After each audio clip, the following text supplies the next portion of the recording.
आज हमारा road show था डुमरांव विधानसभा में, जो बक्सर लोकसभा के तहत आता है, कि हमारे रोड शो में राजद समर्थकों ने हमला कर दिया है। लगा कि वो अपनी आइडेंटिटी छुपा के खड़े थे और जब उसका प्रतिरोध हुआ तो उस पर चढ़ने की कोशिश, गालियां देना, मुर्दाबाद करना हमारे नीतीश जी का, मोदी जी का।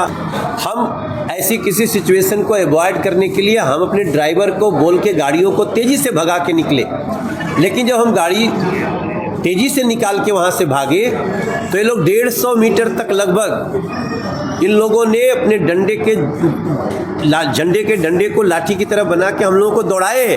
पावर स्टार पवन सिंह और मनोज तिवारी अपने एनडीए समर्थक को जिताने के लिए समर्थन में गए थे और रोड शो कर रहे थे।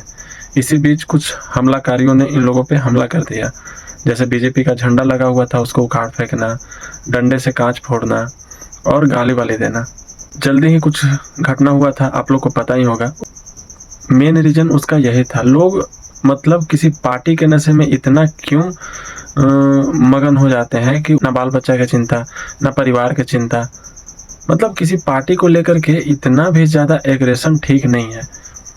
अच्छा बात है मोकामा में जो हत्याकांड हुआ है, बताइए वहाँ पे आपके पार्टी के जो नेता हैं तेजस्वी यादव जी वहाँ पे पहुँचे हैं? नहीं ना पहुँचे हैं। ये बात काहे नहीं आप लोग समझते हैं?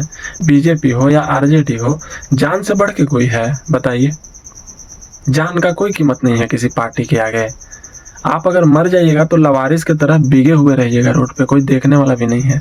मनोज तिवारी ने मामला को जांच के लिए निवेदन किया है गवर्नमेंट से, चुनाव आयोग से, और कहा जा रहा है कि पवन सिंह को कार में ही थोड़ा सा चोट लग गया था।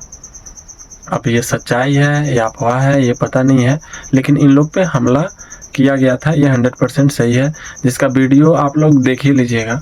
हम इस पे डाल करके किसी भी पार्टी को नीचा दिखाने का कार्य नहीं करेंगे, लेकिन एक चीज़ ज़रूर कहेंगे कि हाँ, किसी पार्टी के नशे में आप लोग इतना ज़्यादा धूत नहीं हो जाइए। जान जो है ना, जान का कोई कीमत ही ना रह जाए। आपको आपके परिवार के लिए बहुत ज़रूरी है। आप अपने परिवार का एक तरह से ख्याल रखने के लिए आपका जिंदा होना बहुत ज़रूरी है।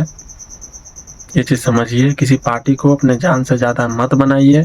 आप जिसके लिए मर रहे हैं वो आपको देखने आने के लिए भी तैयार नहीं होगा। समझिए इस बात को।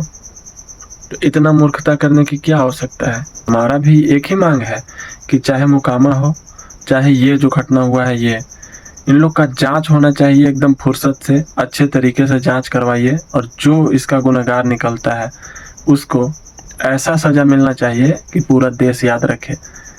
कहीं ना कहीं ये माहौल ख़राब करने की कोशिश की जा रही है।